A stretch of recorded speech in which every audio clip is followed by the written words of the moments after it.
Von einer mysteriösen Mauer in Neuseeland, die vor Hunderttausenden von Jahren von Menschenhänden geschnitzt worden zu sein scheint, bis hin zu neolithischen Inschriften auf einem Berg in Sri Lanka, die selbst die erfahrensten Felskunstexperten verblüffen.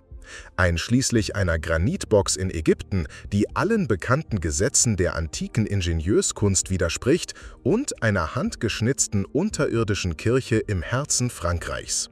Dies sind die 11 außergewöhnlichen antiken Technologien, die wirklich existieren. Die Kamanava-Mauer in Neuseeland weist alle verräterischen Anzeichen auf, von Menschenhänden gemacht worden zu sein. Im Kamanava-Wald, nahe dem Lake Taupo des Landes gefunden, scheint sie aus einer Reihe von rechteckigen Felsen gefertigt worden zu sein, wobei die symmetrischen Lücken und Linien zwischen den Felsen die Stellen zeigen, an denen ein Block endet und der andere beginnt. Die Bauweise ähnelt den Ahu-Steinplattformen auf der Osterinsel.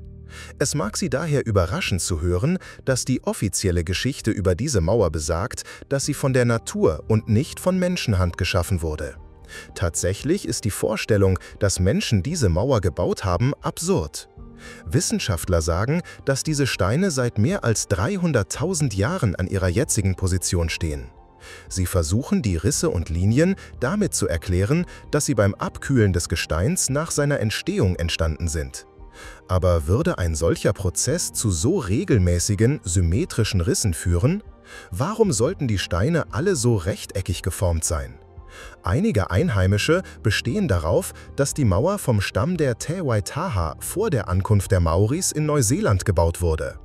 Aber selbst die Existenz dieses Stammes wird von den Maoris, die behaupten, die ersten menschlichen Siedler in Neuseeland gewesen zu sein, als sie vor 800 Jahren ankamen, bestritten.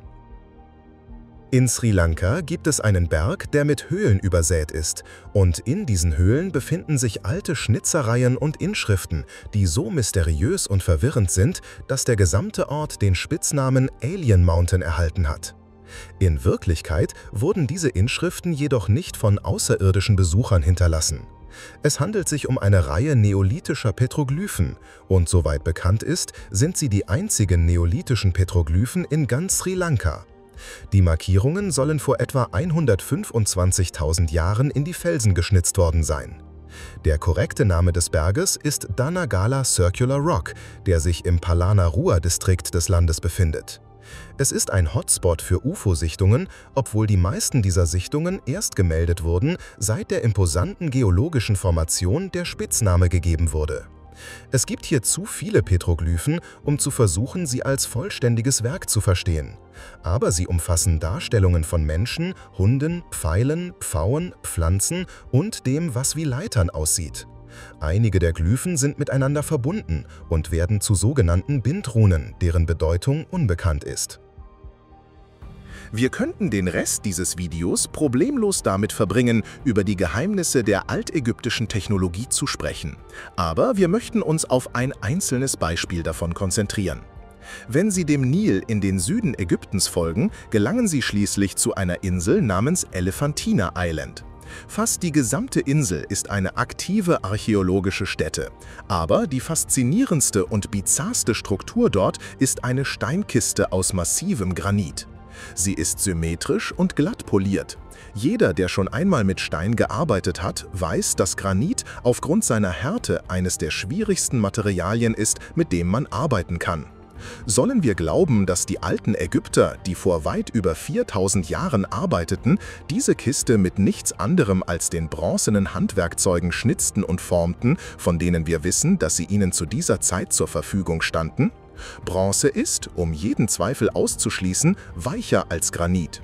Wenn Sie versuchen würden, Granit mit Bronze zu schneiden, würde die Bronze nachgeben, bevor der Granit es täte. Wie konnten die Ägypter dann die mysteriöse Granitkiste von Elephantina Island schnitzen? Die einzige logische Antwort scheint zu sein, dass sie Zugang zu einer höheren Form von Technologie hatten, die uns unbekannt ist. Jetzt fahren wir nach Frankreich, um Ihnen eine unglaubliche unterirdische Kirche zu zeigen. Eine Kirche unter der Erde zu bauen, ist aus offensichtlichen Gründen weitaus schwieriger als eine über der Erde zu bauen. Aber vielleicht sahen antike Baumeister die Arbeit an einem solchen Projekt als die ultimative Demonstration ihres Glaubens an.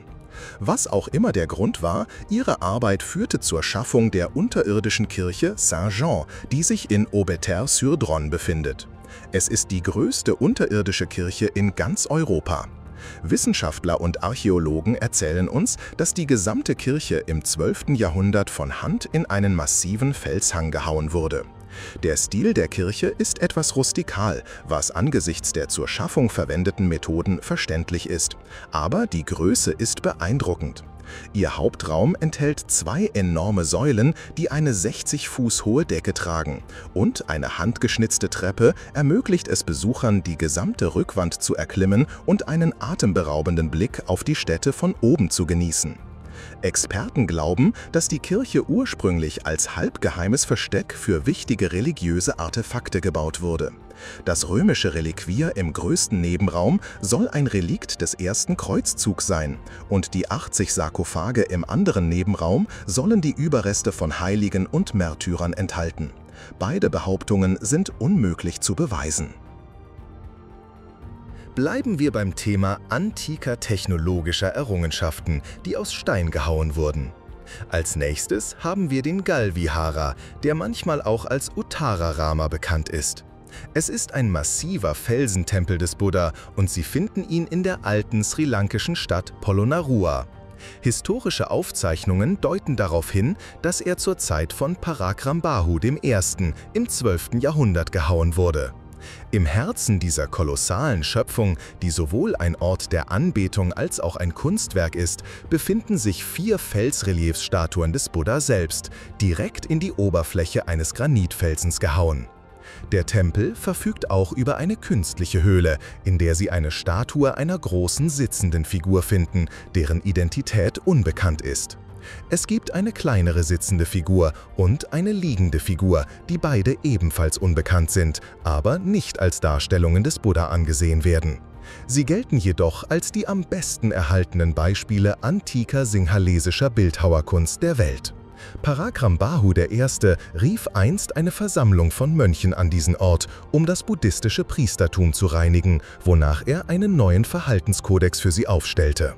All dies ist in Inschriften festgehalten, die noch immer an der Stätte gelesen werden können. Apropos massive Monolithen, werfen wir einen Blick auf den westlichen Stein. Ein Hinweis auf seinen Standort steckt in seinem Namen. Es ist ein Steinquaderblock, der einen wichtigen Teil der unteren Ebene der Klagemauer in Jerusalem bildet. Es ist der einzige größte Stein im Klagemauertunnel und auch einer der größten Bausteine jeglicher Art auf der Welt. Die freiliegende Fläche des westlichen Steins ist 44 Fuß lang und 11 Fuß hoch oder 13 Meter lang und 3 Meter hoch. Es ist unmöglich herauszufinden, wie breit oder tief er ist, da er in der Mauer vergraben ist. Eine Studie aus dem Jahr 2006 deutete darauf hin, dass er 8 Fuß tief sein könnte, aber die Ergebnisse können nicht überprüft werden. Wenn die geschätzte Messung korrekt ist, muss der Stein rund 300 Tonnen wiegen. Es gibt vieles, was wir über die Klagemauer und die Steine, die zu ihrem Bau gehauen wurden, nicht wissen, aber es ist fair anzunehmen, dass sie während der herodianischen Ära geschaffen wurde, was sie etwas über 2000 Jahre alt machen würde. Mehr darüber herauszufinden ist aufgrund der strengen Regeln, die archäologische Aktivitäten in und um die Mauer betreffen, fast unmöglich. Die Stadt Arvad befindet sich auf einer Insel, die ebenfalls Arvad heißt, im Mittelmeer. Es ist die einzige bewohnte Insel in der Region und beherbergt auch eine Mauer, die als wahres Wunder antiker Ingenieurskunst beschrieben wurde.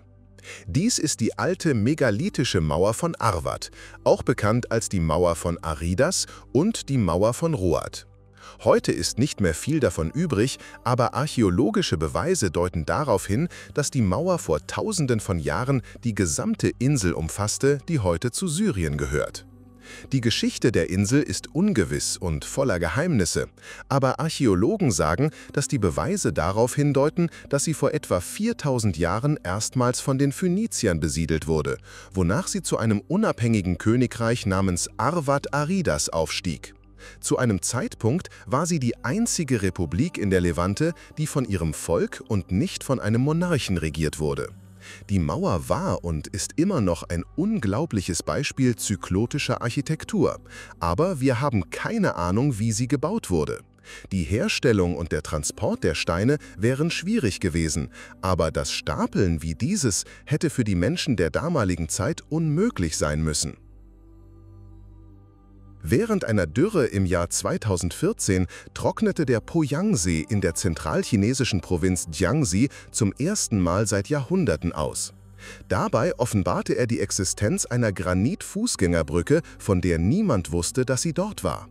Die Granit-Fußgängerbrücke soll während der Ming-Dynastie des Landes vor fast 400 Jahren gebaut worden sein. Das macht ihre Länge umso beeindruckender. Mit einer Länge von 2930 Metern oder 1,8 Meilen, wenn Sie die Dinge lieber so messen, ist dies die längste Seebrücke in China.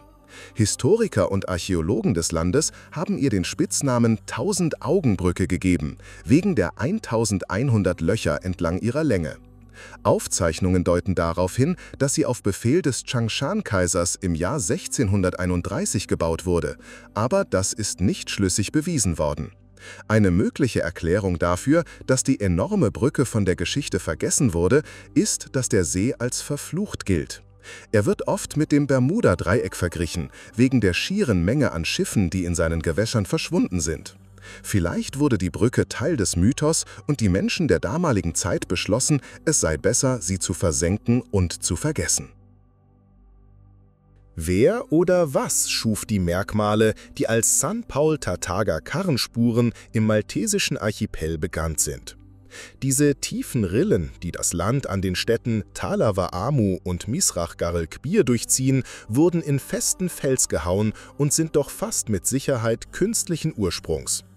An einer bestimmten Stelle bilden sie ein so erkennbares künstliches Muster, dass sie mit dem Treffpunkt von Zuglinien an der Clapham Junction in London, England verglichen wurden. Wir kennen kein Naturphänomen, das solche Spuren hinterlassen würde, aber wir können uns auch keine gute Erklärung dafür vorstellen, wie alte Menschen dies tun konnten. Sie werden als Karrenspuren bezeichnet, weil sie aussehen, als wären sie von Karren hinterlassen worden, als diese durch die Region gezogen wurden. Aber kein Karren könnte jemals solche Wunden in festem Fels hinterlassen. Wenn es keine Karrenspuren sind, müssen sie einem anderen Zweck gedient haben. Es wurde theoretisiert, dass sie für die Bewässerung oder vielleicht als Wege zu wichtigen zeremoniellen Orten geschaffen worden sein könnten. Aber keine der Theorien kann bewiesen werden. Wir haben keinen Zweifel daran, dass Menschen diese Spuren vor vielen Tausenden von Jahren gemacht haben, aber wir haben keine Ahnung, wie oder warum. Unser nächstes Beispiel für antike Technologie ist keines, das an einem einzigen Ort gefunden werden kann, sondern eines, das an mehreren Orten auf der Welt beobachtet werden kann. Wir sprechen von den Steinbruchspuren, die hinterlassen wurden, als die megalithischen Baumeister der Antike Quarz spalteten. Um Granit zu zerbrechen, meißelten diese alten Arbeiter eine Reihe kleiner Löcher, füllten sie mit Holzfasern und gossen dann Wasser über das Holz. Das Holz dehnte sich aus, wenn es nass wurde, und spaltete den Stein, wobei die Steinbruchspuren als Beweis für den Prozess zurückblieben. Beispiele dafür sind an Steinen in Cusco und Machu Picchu in Südamerika und in der Region Chilcas in Mendoza, Argentinien zu sehen. Das Lustige ist, dass Sie dieselben Spuren auch in ganz Ägypten, an Orten wie Assuan und sogar in Menkau-Reis-Pyramide in Gizeh finden werden. Es gibt sogar Beispiele derselben Technik, die an den Steinen von Karnak in Frankreich und Castle Ruttery in Irland angewendet wurde.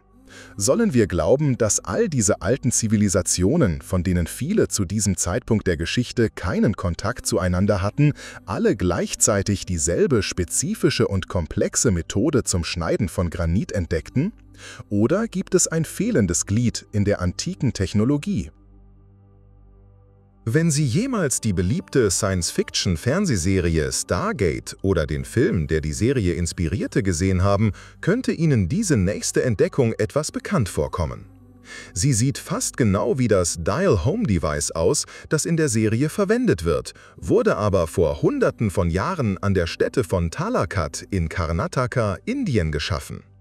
Niemand weiß genau, wer diese seltsamen Abdrücke im Fels gemacht hat oder wofür sie verwendet wurden, aber sie waren jahrhundertelang vergessen, bis sie zufällig entdeckt wurden, als die örtlichen Behörden beschlossen, ein lokales Reservoir zu entleeren.